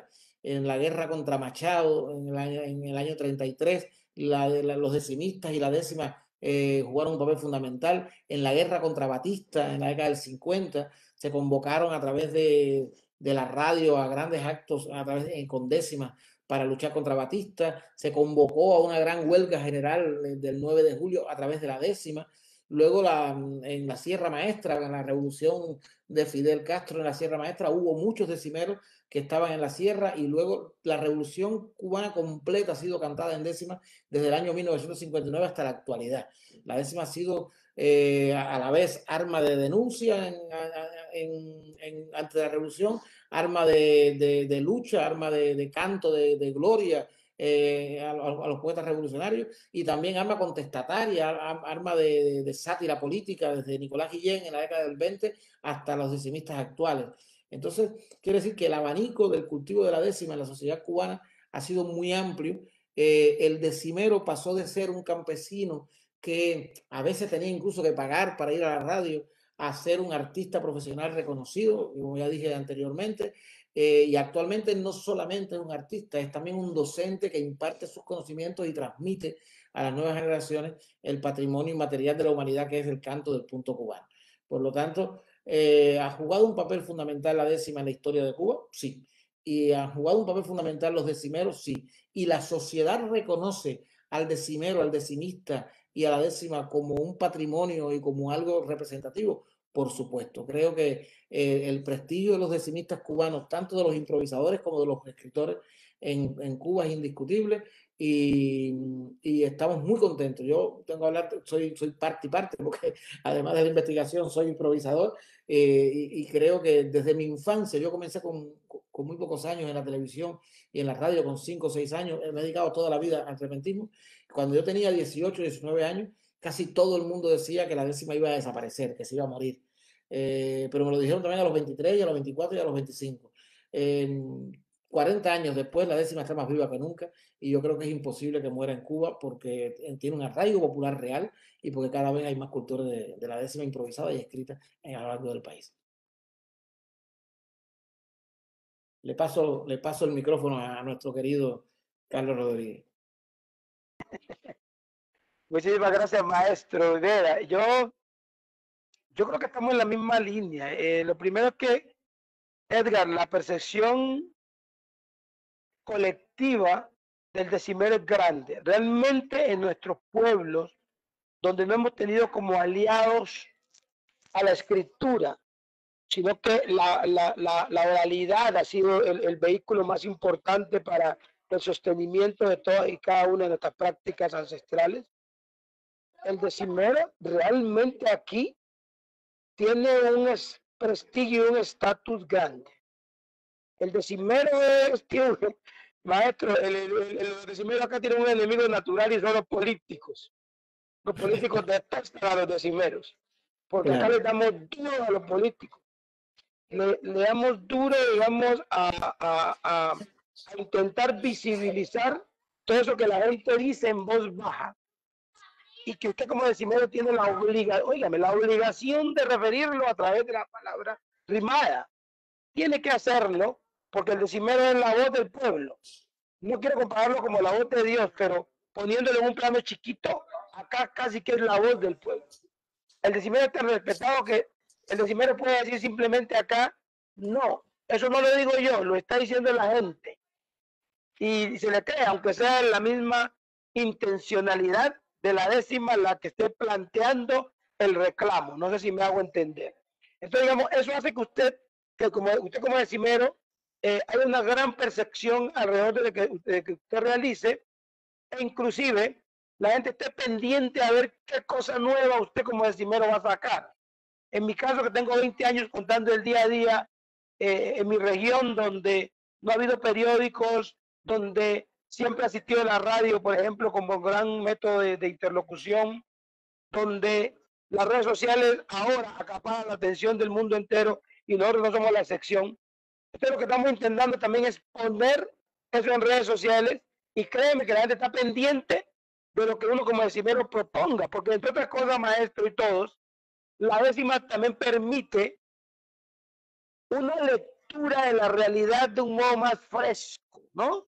Mucho más agradable, mucho más, no quiero decir jocoso porque yo no quiero que la gente piense que los decimeros somos unos contadores de chistes, ya que es algo que nosotros hemos venido defendiendo siempre. El decimero, si bien es cierto, la sola rima produce el golpe del humor y lo demás, por afinidad, qué sé yo, fonética o lo que usted explicaba muy bien, maestro, del ABC, del ave que va pareando y entrelazando las palabras. Pero nosotros nos apartamos de ser humoristas. Acá nosotros no nos ven como humoristas, acá nos ven es como, ve, y este que ir a inventar de lo que pasó. E inclusive, a mí me pasa que yo ando por la calle y la gente me dice, diablito, ¿usted sabe que pasó tal cosa? O sea, solamente me lo digo, ¿cómo así? Me lo dicen, entonces, y si no, con el solo hecho que le diga uno el tema, uno ya lo exagera, le sube, le baja. Entonces yo creo que también a nosotros, más que como terapia social, maestro, y permítame, me agarro esa expresión suya, más que terapia social, a nosotros la décima nos ha servido como una catarsis social. Porque el decimero sepulta la tristeza, le da aliento a la alegría y sobre todo dinamiza el quehacer cotidiano. El decimero acá ha tenido un estatus tan grande que acá hasta los mismos políticos nos quieren subir a las tarimas a que arenguemos poéticamente hacia ellos. Cosa para la que yo no me presto, pero uno sabe que hay gente que lo hace.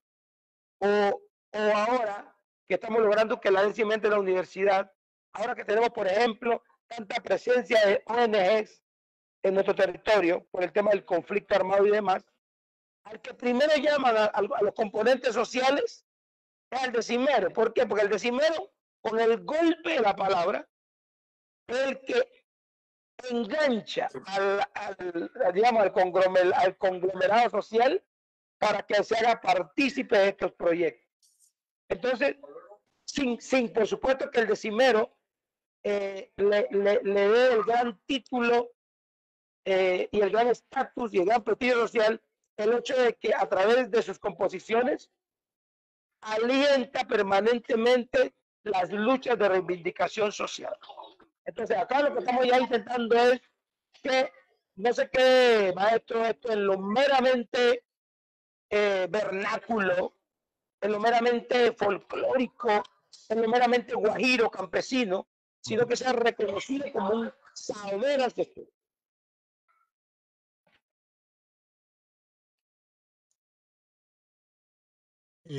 Gracias. Bueno, hay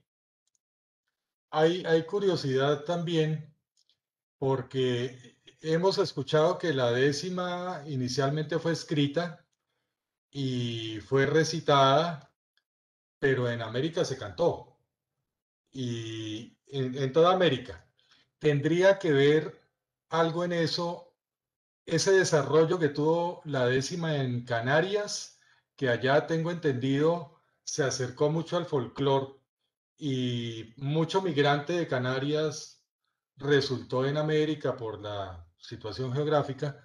¿Tendría eso algo que ver, maestro Alexis, y al maestro Carlos, como, como en el Pacífico fue al revés? Al Pacífico llegó la décima cantada y y el decimero Cimarrón decidió no cantarla. Pero ¿en qué ha aportado la décima a esa musicalización, a esa musicalidad tan rica y tan hermosa que tenemos en el Pacífico colombiano? Maestro Alexis. Sí, en el caso de Cuba, Edgar, es indiscutible. Canarias jugó un papel fundamental. Incluso la historia del punto cubano está indisolublemente ligada a los asentamientos canarios en la isla. Es a través de los asentamientos canarios que tuvieron lugar sobre todo en el occidente de la isla, del centro hacia el occidente, porque Cabaiguán, Santi Espíritu, las zonas de la antigua provincia de Las Villas, fueron zonas de grandes asentamientos canarios, también las zonas de Matanza, de La Habana y de Pinar del Río. Y es aquí, en esta zona de la isla, que es hacia el occidente, donde arraiga el punto cubano y el canto de la décima, en contraposición a la zona oriental de la isla, donde son las músicas afrocubanas, las músicas africanas, las que más tradición tienen y más arraigo tienen. Entonces, indiscutiblemente, la tradición canaria, el canto, las primerísimas décimas de que se tienen memoria en Cuba, ya hablan del tiple y el güiro, y el tiple es una referencia instrumental al timple canario. La relación entre Cuba y Canarias es muy profunda a nivel musical y a nivel de décima. En Canarias se perdió el canto de la décima y sin embargo se recupera en el siglo XX y actualmente se mantiene viva y se llama punto cubano. Se llama punto cubano por la esencia, la raíz cubana que tiene el canto de la décima en Canarias, en todas las islas, pero fundamentalmente en la isla de La Palma y ya por extensión televisiva en el resto del archipiélago. Sí, el canto de la décima en el caso cubano tiene mucho que ver con las raíces canarias de su cultivo y con los asentamientos canarios desde sus orígenes, desde el siglo XIX, finales del XVIII, todo el siglo XIX y todo el siglo XX. Gracias, maestro. Edgar, esa pregunta la voy a responder en honor de los músicos del Pacífico, que son los más grandes del mundo. Ellos me han enseñado, yo no soy músico, yo no canto ni en el baño. Ellos me han enseñado como Mario Macuacé, como el maestro Giropí, como el maestro Isaac Castro, el maestro Julio César Montaño, el maestro Francisco Tenorio. Grandes músicos, grandes referentes de la música tradicional del Pacífico. Que cualquier décima puede convertirse en una letra musical. Cualquier música, cualquier composición en décima. Entonces yo lo que pienso es que en el caso del Pacífico, la décima ha contribuido grandemente a esa musicalidad porque ha permitido enriquecer no solamente las letras, sino las tonalidades. Yo del tema no sé, pero voy a intentar poner en palabras mías lo que ellos me han dicho. Lo que ellos me dicen es que de la manera, por ejemplo, como nosotros vamos hablando, por ejemplo, si yo digo, cuando Dios hizo el mundo, algo le faltaba hacer, el más dulce sentimiento al que le llamó mujer, ya que era menester como cosa preferida para acompañar al hombre en su lucha por la vida y ta. Ellos me cuentan que todos esos descansos que ellos le llaman acordes, esos acordes, oye, no hay ninguna otra estructura poética que la pueda dar mejor que la décima, porque permite las pausas, permite los tonos altos y entre otras cosas, maestro Díaz, Pimienta y Edgar y todos, que en el caso de la musicalidad que tiene la décima del Pacífico, la décima cimarrona también se caracteriza por eso, tiene una musicalidad propia donde hace que usted la vaya narrando, pero hay momentos también que yo me emociono o me emocionamos y pareciera que estuviéramos cantando, ¿ves? Sin necesidad de ser músico. Entonces yo creo que está intrínsecamente ligada la décima como oralidad al tema de la musicalidad. Entonces yo creo que ahí hay un aporte significativo, Edgar. Gracias, maestro. Adrián Freja de la Hoz, un investigador a quien tendremos en la próxima conversación en 15 días, me está escribiendo. Primero para saludarlos y quiere preguntarle a Alexis, haciendo referencia también al profesor Maximiano Trapero, que él señala que la décima, así sea fruto de un individuo obedece a una tradición colectiva. Entonces, que según esto, los versos improvisados pueden ser entendidos como versos que ya existían en forma sonora o en contenido, pero que son adecuados a una situación particular. Esa es una linda pregunta, pero que parte de un concepto que es también una linda metáfora. Yo también he dicho en varios de mis conferencias, en algunos libros, que existe una especie de eoloteca, biblioteca de Eolo, que el viento está lleno de versos antiguos y de frecuencias poéticas, pero no deja de ser una metáfora, no deja de ser un planteamiento absolutamente representativo. El poeta improvisador se nutre de mecanismos creativos que tiene ya incorporados como hablante. Yo siempre digo que, y he partido para mi creación de métodos de enseñanza, he partido de un axioma que no por polémico dejo de creer en él. Yo digo que todo hablante es un potencial improvisante porque tenemos para improvisar las mismas reglas gramaticales, las mismas normas prosódicas, el mismo lenguaje, el mismo conocimiento lingüístico. Por lo tanto, un improvisador metafóricamente puede pescar versos de la eoloteca, pero no deja de ser una gran metáfora. En realidad, ese gran edificio de versos en el que nacemos insertos es la llamada tradición. Y por supuesto que la tradición, de cierta manera, indirectamente nos va lanzando señales y fórmulas. Pero si no aprendes el molde estrófico, las formas de cantar, la prosodia legítima de la improvisación de décimas, no puedes pescar en la biblioteca. Te faltan herramientas para acceder a esos versos que metafóricamente están ahí en el limbo del idioma. O sea, yo creo que sí pertenecemos a un ejercicio colectivo, pero es la individualidad, es el hablante, es el improvisante en cada uno de sus turnos de habla el que tiene que ejercer la creación propia. A veces el improvisador en todos los niveles acude a fórmulas, a versos que recuerda, a frases que ya utilizó, pero eso es normal en el habla, no se puede ver como que le pasa a algunos colegas que intentan encontrar el truco, ¿no? Yo siempre digo, no hay truco en la improvisación, hay técnica.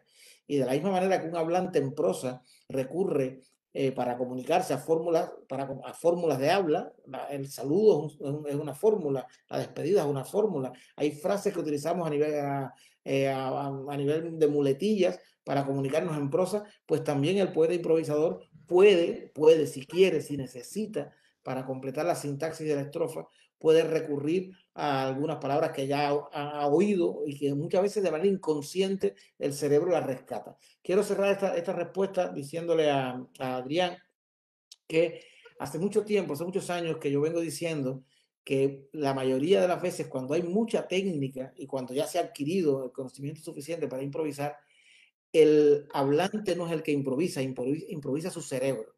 Es el cerebro solo, de manera individual y con todas las herramientas de la improvisación adquirida, el que improvisa. Por lo tanto, el cerebro, que es una máquina perfecta, y que yo siempre digo que el cerebro de cada uno de nosotros es más inteligente que nosotros, es capaz de llegar a ese lugar del subconsciente donde hay referencias lingüísticas que ya hemos olvidado de manera consciente y echar manos de ellas.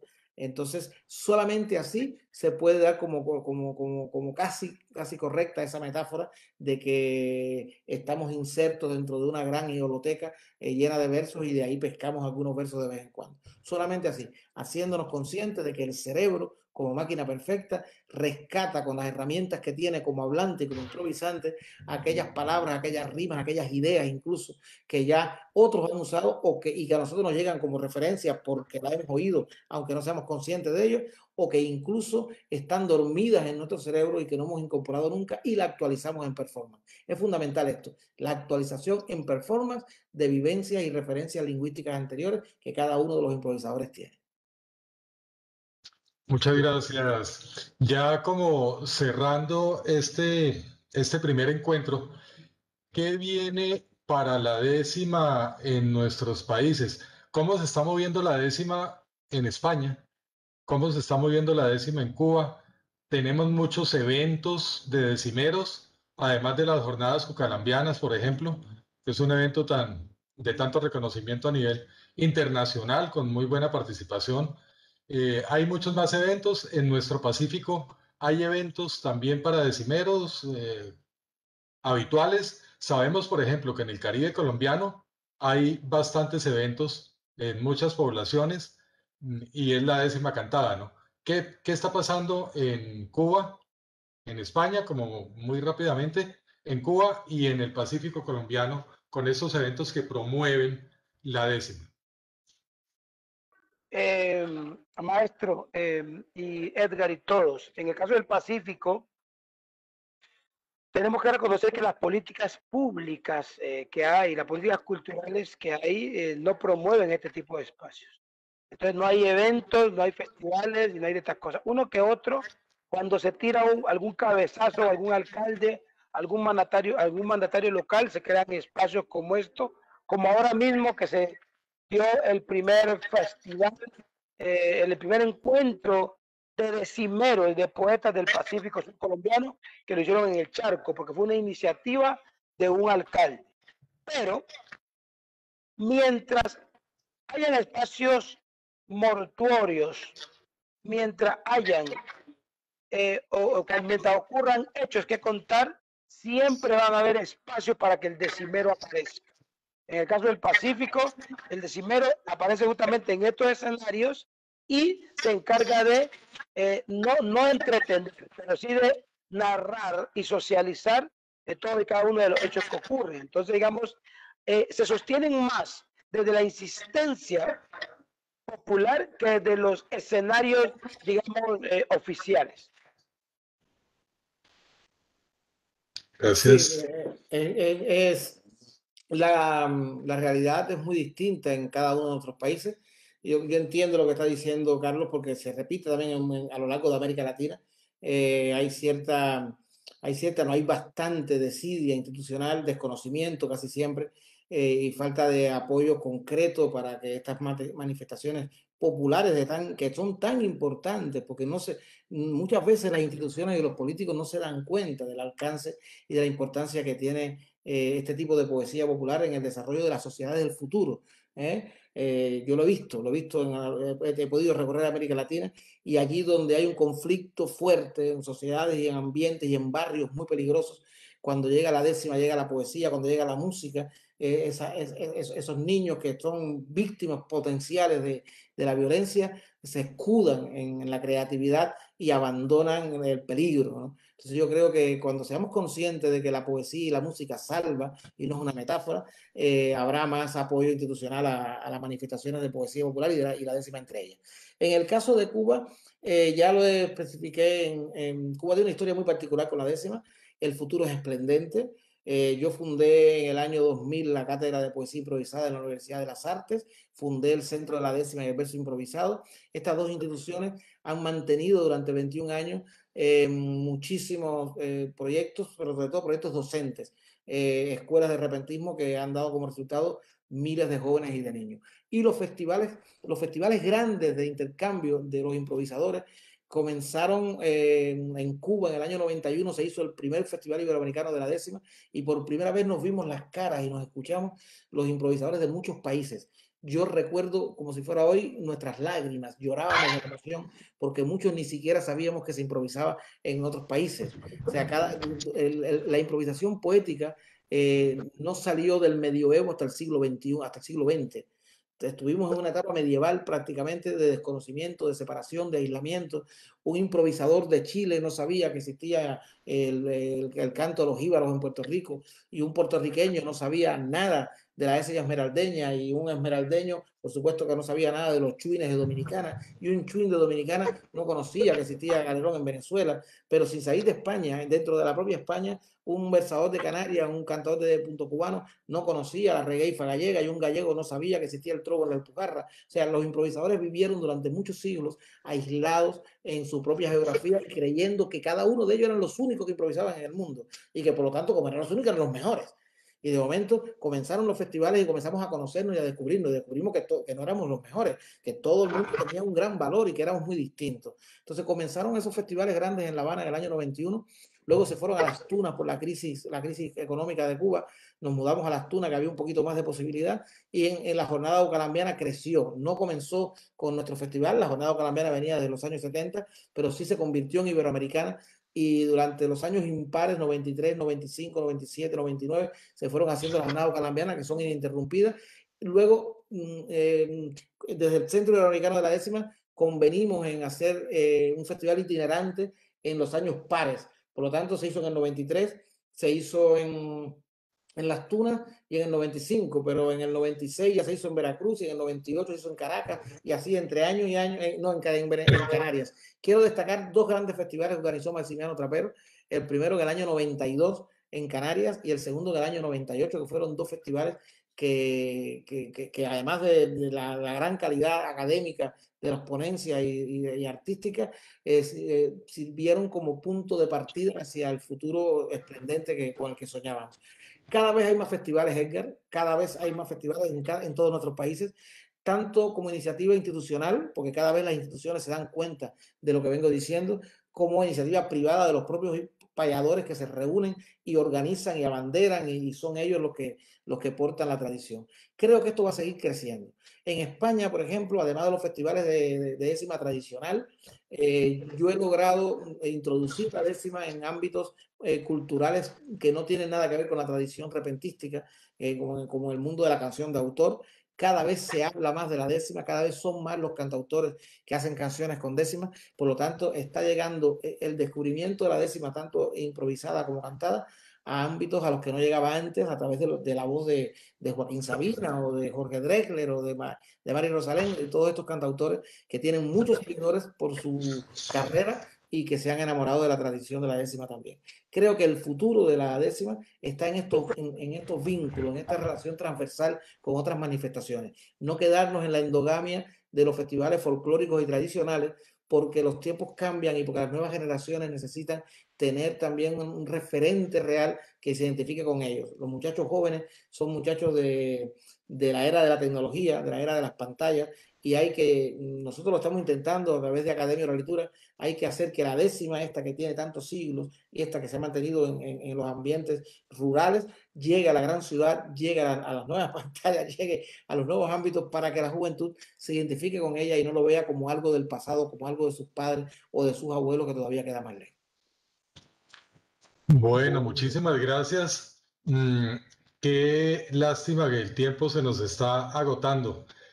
El próximo miércoles 11 de agosto tenemos una cita con el maestro Alexis Díaz Pimienta en un taller que se llama A improvisar se aprende improvisando. Y en 15 días, otra conversación, se irán alternando los eventos, una conversación, un taller. En 15 días, la conversación es con dos invitados, Adrián Freja de la Hoz, investigador y literato, y José María Riascos, narrador oral de Micay, Cauca. Entonces, seguiremos avanzando en este análisis, en este reconocimiento, en este homenaje que le queremos hacer a la décima. La despedida, por favor, maestros.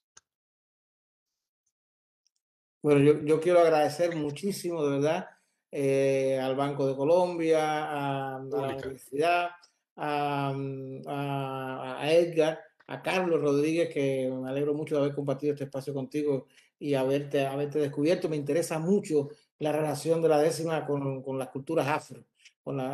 Está muy poco estudiada la relación de la décima con la parte negra de nuestro continente y por lo tanto a mí me emociona mucho haber escuchado a Carlos y haber aprendido todo lo que ha contado sobre la décima cimarrona. Muchísimas gracias. Espero que esta haya sido la primera vez, pero no la última vez en la que podamos hablar sobre la pasión que nos mueve, que es la décima en toda su vertiente, la improvisada, la cantada o la escrita. Muchas gracias.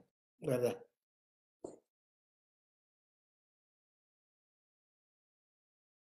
Bueno, pues, maestro, aquí me encuentro presente. traigo la décima mía, que nuestra realidad es puntal y garantía. Esta misma que vendría de la espinela famosa, pero acá en forma de glosa, nuestra día entona, y le pusimos el nombre de décima cimarrona. Se alardea, se pregona de manera inusitada, haciendo referencia todo en forma rimada. Mi vida está completada por lo que hoy se presenta, que Alexis Díaz Pimienta, que ahora comparta conmigo. Es mi referente claro, un ídolo y ahora amigo. Gracias, maestro, en serio que es tremendo honor que compartí con usted este espacio. Gracias, Banco de la República. Y yo, créanme que el Pacífico necesita tener esta relación con usted para que esta escuelita, queremos montar una escuela, un semillero de decimero, de algo, queremos un sueño que tenemos programado que se llama la Escuela de la Palabra. Y no sabemos cómo hacerlo, maestro, honestamente le digo. Y sé que la experiencia que usted tiene de Cuba nos va a servir mucho. Cuente conmigo. Puedes contar conmigo, Carlos, y en lo que pueda colaborar, en lo que pueda ayudar. Ahora me has picado y tengo que responderte con una décima yo también, porque si no, si no voy a quedar un poco deslucido aquí. Dice Carlos Rodríguez, poeta, hermano y buena persona. La décima cimarrona esta noche se interpreta y me lleva a otro planeta y me lleva a otro universo. Cuando contigo converso me fluyen las emociones. Hoy somos dos cimarrones en el palenque del verso. Muchas gracias, maestros. En 8 días, entonces, a improvisar se aprende improvisando con el maestro Alexis Díaz Pimienta. Los esperamos a todos para que nos sigan acompañando todos los miércoles de aquí hasta el 17 de noviembre en este proyecto Colombia en una décima, por el Facebook de Banrep Cultural y por nuestro canal de YouTube, donde van a quedar los videos. Muchísimas gracias. Un abrazo grande. Un abrazo. Un abrazo grande para todos.